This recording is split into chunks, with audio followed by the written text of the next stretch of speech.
E aí, pessoal, tudo bem? Sejam muito bem-vindos à aula de número 20.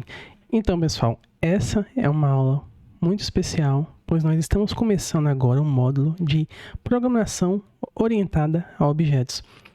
Eu ouso dizer, pessoal, que quem chegou até aqui, meus parabéns, e eu ouso dizer que isso é como se fosse a segunda parte do nosso curso, tá?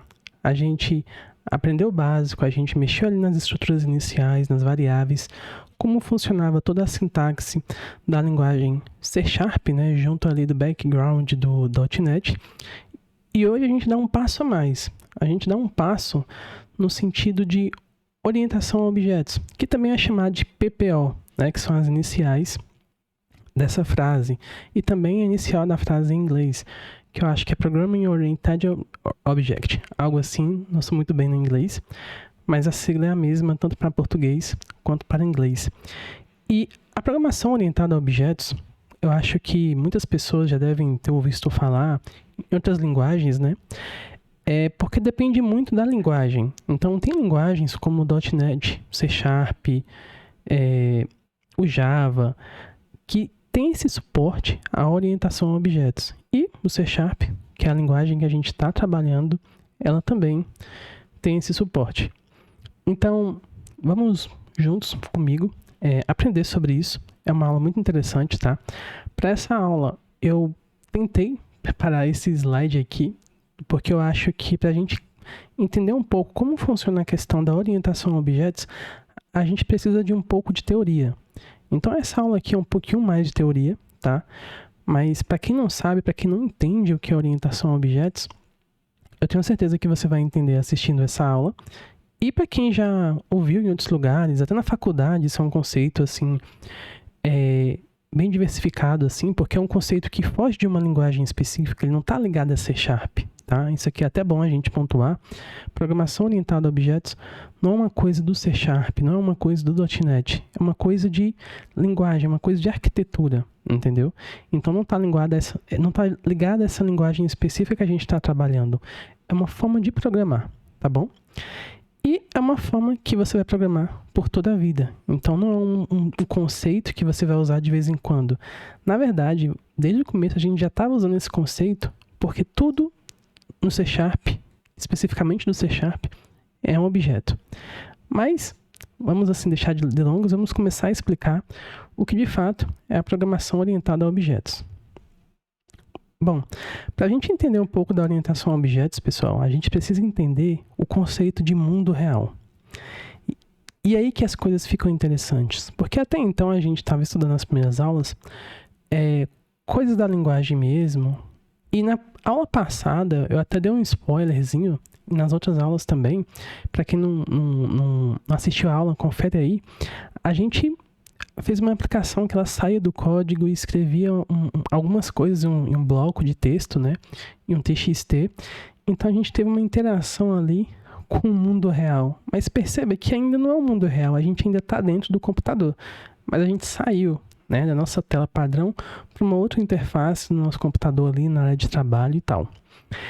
E como eu coloquei aqui no slide, a programação orientada a objetos, ela é uma programação orientada ao mundo real e às interações do nosso dia a dia.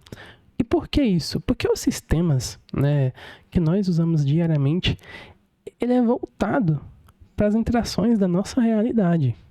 E é uma coisa que você, desenvolvedor, seja júnior, pleno, sênior, desde já você tem que saber que, olha, a programação é interessante, é legal, é divertida, mas qual seria a utilidade dela se não fosse para resolver os problemas do nosso mundo real?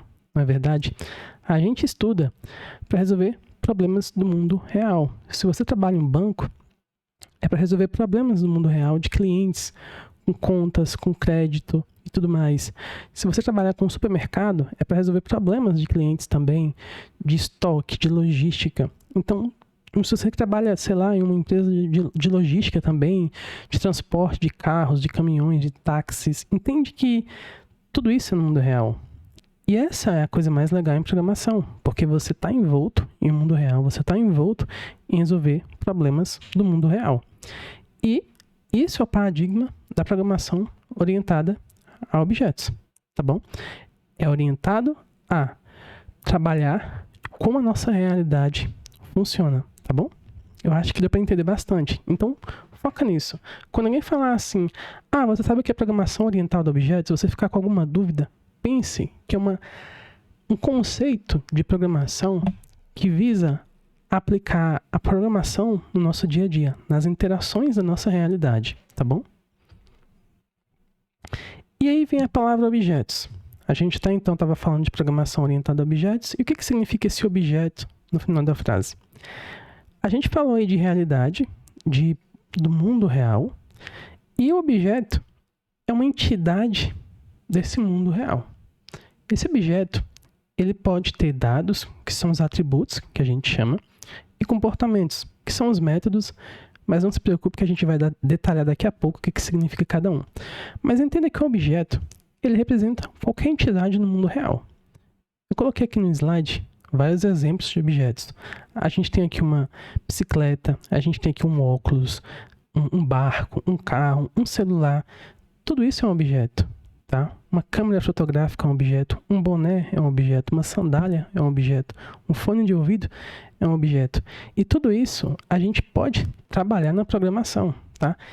E isso é a coisa mais legal, porque a gente deixa de trabalhar com coisas abstratas e a gente começa a trabalhar com coisas pensando na realidade. Então a gente vai pegar um objeto do mundo real e transformar ele aqui, entendeu? A gente vai abstrair, a gente vai ver esses conceitos, tá? De abstração, mas a gente vai simplesmente começar a transpor a nossa realidade no código, tá bom? Então, entenda, o objeto nada mais é que uma entidade do mundo real aqui no código. Eu acho que ficou bem claro até aqui. E vamos seguindo.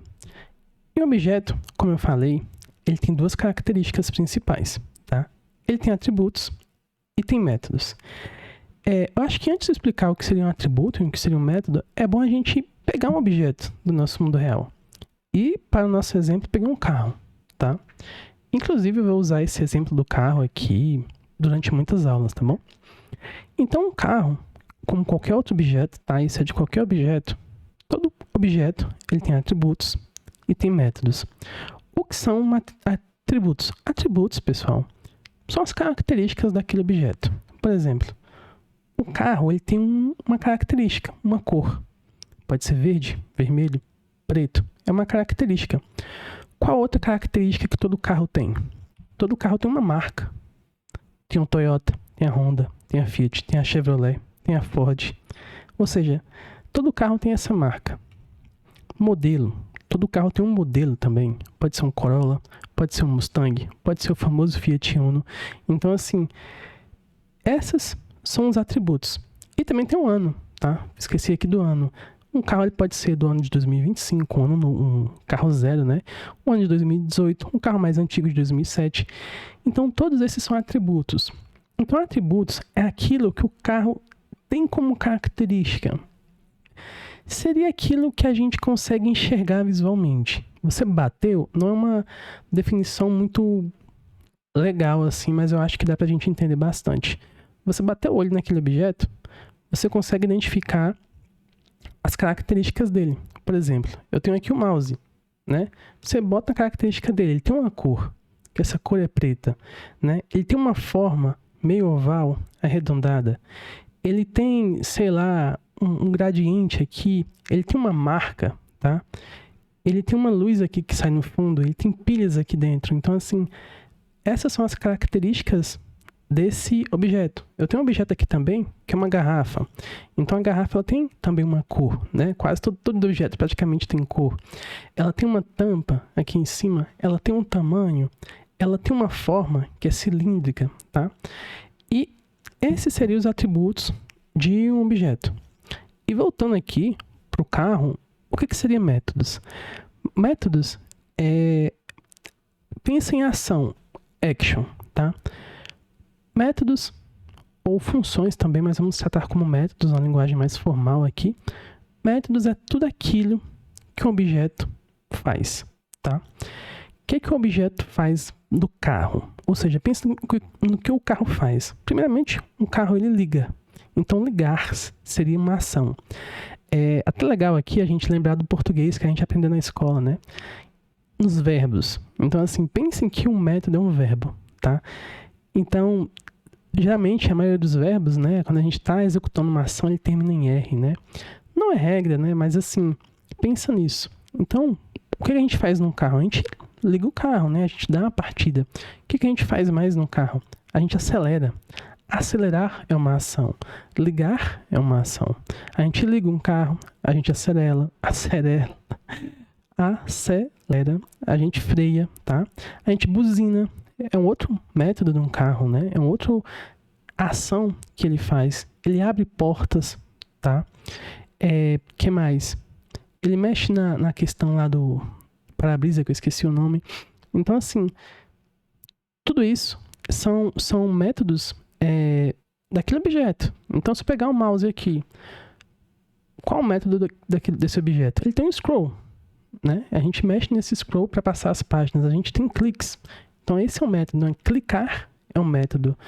Scroll, não sei como é que eu falaria isso, né, num verbo, mas é um método também. A garrafa, quais são os métodos dela? Ela abre, né? O que ela serve para fazer? Ela guarda água. Então, assim, tudo aquilo que a água faz. Então, você bateu o olho, você enxergou, a água faz não, a garrafa faz. Você bateu o olho, é atributos. Você pensa no que ela é capaz de fazer, são métodos, tá? E eu escolhi um objeto carro porque ele é um objeto que tem muitos atributos e muitos métodos. E para a gente parar para pensar, ele pode ter até mais métodos do que atributos, né? Ele freia, ele coloca gasolina, faz tanta coisa, né? Um carro. Ele liga o som, liga a televisão, pode, sei lá, se for aqueles carros conversíveis, eles podem abaixar, podem rebaixar, eles podem abrir o teto. Então, assim, esses são os métodos. Pessoal, até aqui deu para entender o que é um objeto. Eu acho que ficou muito claro o que seria um objeto, tá? E vamos seguindo então aqui. E onde está o objeto no código? A gente veio falando aqui sobre objeto e tal. E onde é que fica ele no código? Onde é que a gente enxerga isso? Para isso, pessoal, para a gente não misturar muito, eu encerro a aula por aqui, tá? E na próxima aula, a gente começa a codar também e a ver onde é que fica o objeto. Então, para essa aula, eu deixo essa dúvida aí no ar. E eu espero muito que vocês tenham gostado, tá? Eu preparei esse slide aqui com muito carinho para vocês entenderem. Se vocês gostaram dessa aula, por favor, ajuda a gente aí. Você pode comentar, você pode curtir, você pode se inscrever também, se você não é inscrito. Você pode colocar um comentário do que você achou da aula. E também, se você quiser conversar comigo, você pode clicar no link aí. Tem o meu LinkedIn. Também tem essa playlist que a gente está trabalhando. E também tem um link do GitHub, que é onde a gente está colocando todas as nossas aulas, tá bom? Então é isso, pessoal. Eu espero que vocês tenham gostado. E até a próxima aula.